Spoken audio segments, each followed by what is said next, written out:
What's up, YouTube? So we're headed down the shore. We're going to get out on the water. We're meeting up with my brother. So April was telling me about her daughter Reagan, who works for Amazon, and she said that she had to leave work to tend to some personal issue, we're going to call this. Yeah. And she doesn't have enough time acquired, according to the labor laws, to Amazon. correct. Well, it doesn't matter. Amazon can't override state and local laws. So Correct. you have to work a certain amount of hours to accrue your personal or sick time or whatever they're classifying it as. Personal time. And then they can have their in-house policies in and around that. Right. So I'll give you a scenario. I had to suspend an employee. I've done it a few times. And I shouldn't have. I should have just did what I had to do then, and I didn't. So that only bred more of a problem. So the scenario is, this employee of mine, previous, didn't acquire enough time in the time that he was suspended to offset his missed time from work. So what I said was like, all right, even though you effed up, I'm going to reach into your bank early, premature, and make sure you get a decent paycheck. That's the good a good boss will do. The bad is that the employee keeps taking advantage of the employer. So then April was saying that Amazon brought her into the office and said, hey, what you did is not in accordance to the labor guidelines, is that you can't, maybe she was trying to get paid for that time. No, she didn't have time accumulated. She didn't have time accumulated. Left 4 hours early. She said left 4 hours early. And Amazon was pissed, and I understand. You're a production employee. Right? You're a production employee. Your time is allocated. If you can't allocate your time for production employee performances, then they need to find somebody who can. And that's the way it goes. So production line people are different than people who are phone sex operators and and shit like that. You're on your phone all day long, that's your job. But in the production line business, you're not supposed to be on your phone, and it's dangerous. It's a distraction to you and others.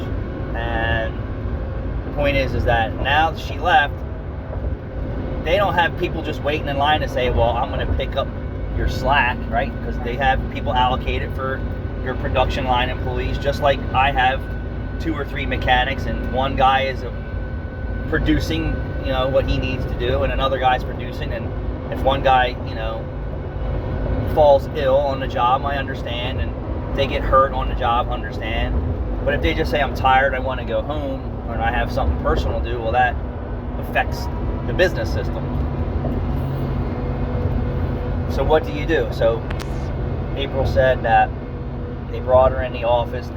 They were very unhappy about the situation, and I understand that on my side of the fence. Of course, they didn't stop her from doing what she had to do and didn't fire her, but they wrote her up because she basically, I guess you could say, she walked off the job. It wasn't her medical issue or her daughter's medical issue, it was her boyfriend's. Well, employers don't care about that kind of shit.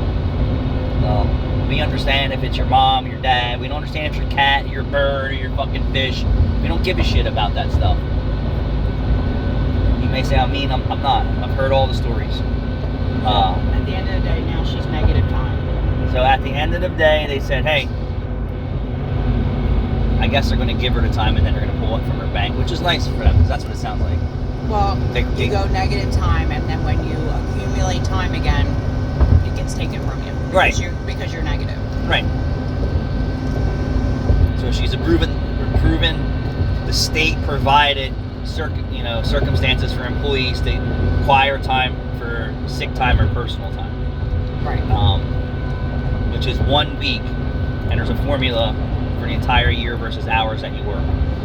So just because you start your job, you don't instantly get a week worth of sick time the first week or a month or 2 months that you've been there. There's a formula. My point to this story is they're writing they're right because it's a business and you're a production employee, and maybe in an employee handbook it's spelled out for them that, hey, It is spelled out.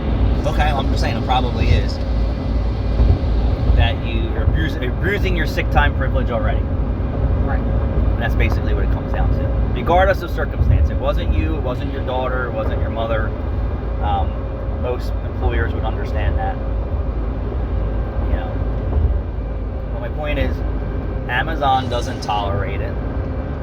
They don't tolerate you being on your phone. They don't tolerate you stopping every 5 minutes to go to the bathroom. Being late to work.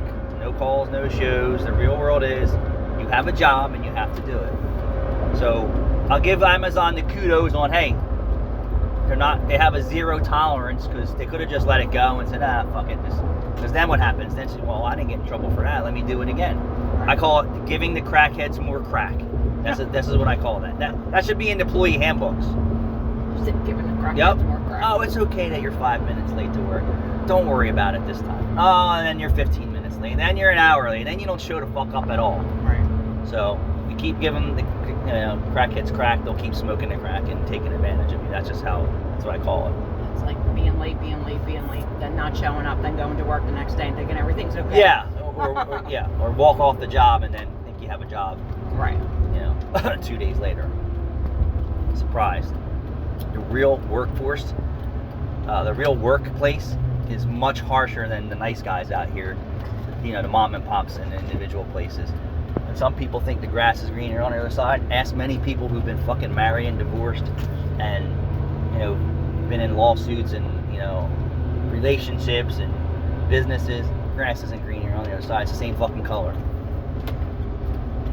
And some is sharper and some is softer. Right? So anyway, and I know that for a fact when we were doing work for drive time, zero tolerance policy on being late to work. 3 times you're late to work, they don't care if you're 30 seconds late. Your punch card says you're late, you're gone. There's no ands, ifs, or buts. You're fired.